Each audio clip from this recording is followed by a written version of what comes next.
दोस्तों, अपने चैनल में मैंने कई बार प्राचीन भारतीय भविष्यवाणियों के बारे में बात की है जो एक उद्धारकर्ता की ओर इशारा करती हैं जो हमारी मानवता को उसके पापों से बचाएगा, और वे यीशु के जीवन में कैसे पूरी हुई। इसलिए यदि आप पूछते हैं कि जब यीशु हमारे लिए क्रूस पर मरे तो सब कुछ खत्म हो गया, नहीं मेरे दोस्तों, मानव आत्माओं के लिए हमारे ग्रह पर भगवान और शैतान के बीच आध्यात्मिक संघर्ष में कई और चरण हैं। उदाहरण के लिए बाइबल घोषणा करती है कि बहुत जल्द यीशु के दूसरे आगमन से पहले के दिनों में ईसाई धर्म के विरुद्ध एक विश्व सरकार स्थापित की जाएगी। अब भी हम स्पष्ट रूप से देख सकते हैं कि एक नई विश्व व्यवस्था उभर रही है और इसके समर्थक ईसाई नहीं हैं। एक बार जब वे सत्ता में आ जाते हैं तो धर्मग्रंथ घोषणा करते हैं कि सच्चे ईसाइयों को उनके बुनियादी अधिकारों से वंचित किया जाएगा, सताया जाएगा और मार दिया जाएगा। इस बीच बाइबल कहती है कि दो आध्यात्मिक रूप से शक्तिशाली ईसाई गवाह सामने आएंगे और एंटीक्रिस्ट सरकार को उखाड़ फेंकेंगे, और यीशु के लौटने से कुछ समय पहले उन्हें मार दिया जाएगा। आजकल उनके बारे में कोई बात नहीं करता।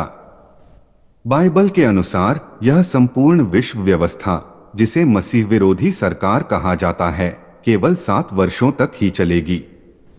इन 7 वर्षों के अंत में यीशु मसीह विजयी होकर हमारे ग्रह पर लौटेंगे और पृथ्वी पर अपना 1000 साल का शासन स्थापित करेंगे। इस बिंदु पर शैतान और उसके साथियों को कालकोठरी में बंद कर दिया जाएगा। साथ ही यीशु द्वारा बचाए गए लोग मृत और जीवित दोनों अलौकिक क्षमताओं वाली एक नई जाति में बदल दिए जाएंगे और उन्हें पृथ्वी के लोगों पर शासन करने और उनकी सेवा करने के लिए नियुक्त किया जाएगा। फिर भी अविश्वासी पृथ्वी पर बने रहेंगे। साथ ही वे सभी लोग जो यीशु को जाने बिना या उन पर विश्वास किए बिना मर गए, पुनर्जीवित किए जाएंगे और पृथ्वी पर जीवन में वापस लाए जाएंगे।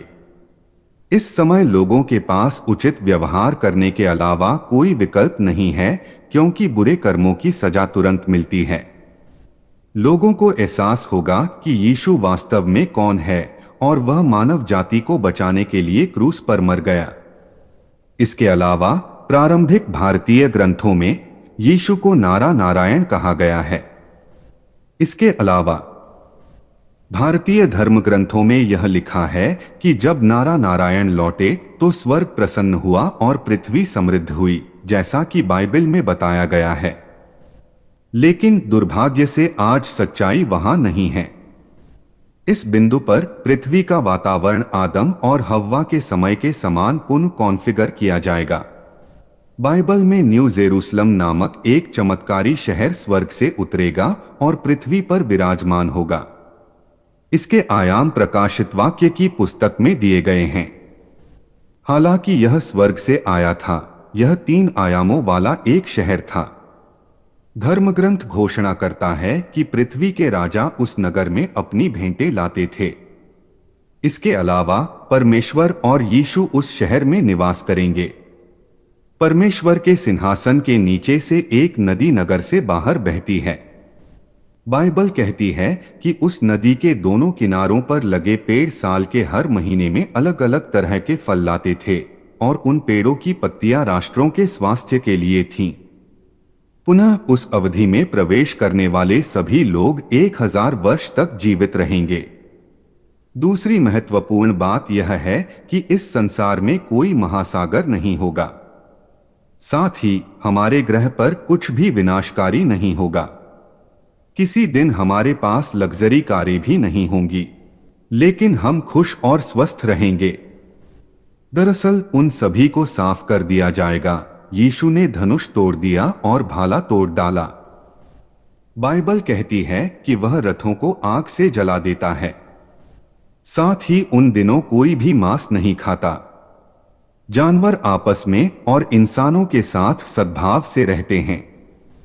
इस मामले में ईश्वर से नफरत करने वाले अपनी उत्पीड़ित अवस्था में ईश्वर, यीशु और उनके सेवकों की शक्ति से नाराज होंगे। इसलिए 1000 साल की अवधि के अंत में परमेश्वर शैतान और उसके साथियों को लोगों का फिर से परीक्षण करने के लिए पाताल लोक से बाहर आने की अनुमति देगा। सभी असंतुष्ट शैतान के साथ हाथ मिलाकर पवित्र शहर को घेर लेंगे और उसके निवासियों को नष्ट करने की कोशिश करेंगे। तभी परमेश्वर उन्हें जला देते हैं। फिर पृथ्वी पर केवल वही लोग बचे हैं जो ईश्वर को समझते हैं और स्वीकार करते हैं। यह पृथ्वी पर परमेश्वर का राज्य है मेरे मित्रों। उसके बाद परमेश्वर का श्वेत सिंहासन निर्णय होता है। फिर जो आत्माएं परमेश्वर और शैतान तथा उसके साथियों को स्वीकार नहीं करेंगी उन्हें जलते हुए नरक में डाल दिया जाएगा। उसी समय यीशु क्रूस पर उसके बलिदान से मुक्त हुई सभी मानव आत्माओं को पापरहित के रूप में अपने पिता के सामने प्रस्तुत करेंगे। यदि आप सोच रहे हैं कि मैं आपको यह सब क्यों बता रहा हूं, तो ऐसा इसलिए है क्योंकि मैं यह बताना चाहता हूं कि हमारे परमपिता परमेश्वर एक भी मानव आत्मा को छोड़े बिना कितने परिपूर्ण और प्यारे हैं। वह हमसे इतना प्यार करता था कि उसने हमें बचाने के लिए अपने इकलौते बेटे यीशु का बलिदान देकर हम सभी को छुटकारा दिलाया। तो एक और बात जो हम सभी को जानने की जरूरत है वह यह है कि स्वर्ग और नरक अब मौजूद नहीं हैं मेरे दोस्तों। अभी भी काफी लंबा रास्ता पड़ा है। तो क्या स्वर्ग और नरक में जा चुके लोगों की गवाही जो हम सोशल मीडिया पर देखते हैं झूठी हैं? नहीं मेरे दोस्तों, ये केवल भविष्य के दर्शन हैं जिन्हें बाइबल में जॉन या डैनियल जैसे लोगों ने वास्तव में अनुभव किया है। अब बेटा, अगर तुम आज रात मर जाओगे तो क्या तुम मोक्ष जाओगे या नरक? यदि आप पूछें कि वे ऐसा प्रचार क्यों करते हैं, तो मुझे लगता है कि शायद वे आपको स्वर्ग में डरा देते हैं। क्या हम यह कहानी भी नहीं सुनाते कि जिन बाबा पैदा होंगे ताकि बच्चे भटक न जाएं? ऐसा ही है दोस्तों। अंततः आज परमेश्वर और उसके पुत्र यीशु पर निर्भर रहें। आपके जीवन में खुशियों की शुरुआत आज से हो। फिर जब यीशु आएगा तो तुम उसके साथ शासन करोगे और तुम पर शासन नहीं किया जाएगा। यही सच्चाई है मेरे दोस्तों। मेरा वीडियो देखने के लिए धन्यवाद। परमेश्वर आपका कल्याण करें।